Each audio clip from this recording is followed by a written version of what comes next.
Lahat ng basher kung wala kayong pambayad, kaya ko naman kayong pakainin ng libre, basta magsabi lang kayo ng totoo, huwag kayong magpanggap na mayaman, wala naman kayong pambili.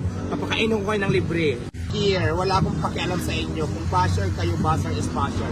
Kasi tandaan nyo yan, at the end of the day, kahit katiting sa buhay ko, wala kayong naitulong para magpa-apekto ako sa inyo. Wala naman kayong, bukod sa panghihilan yung pababa, may iba pa ba kayo nagawa sa kapwa na kabutihan? Di ba wala? So bakit kayo, bakit ito intindihin? Hindi naman kayo nakakatulong, mga negative people. So, out ako dyan.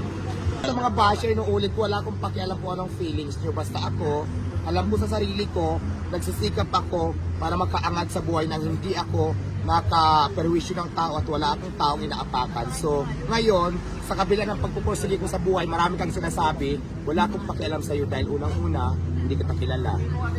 Pangalawa, hindi mo ako kilala. Bakit mo ako inusgahan? Wala kang karapatan. Ngayon kung basher ka na lang talaga. So yun lang. Mang basher kung wala kayong pambayad, kaya ko naman kayong pakainin ng libre, basta magsabi lang kayo ng totoo, huwag kayong magpanggap na mayaman, wala naman kayong pambili. Papakainin ko kayo ng libre. Yun lang. Mabait akong kausap at saka napakadali kong kausap.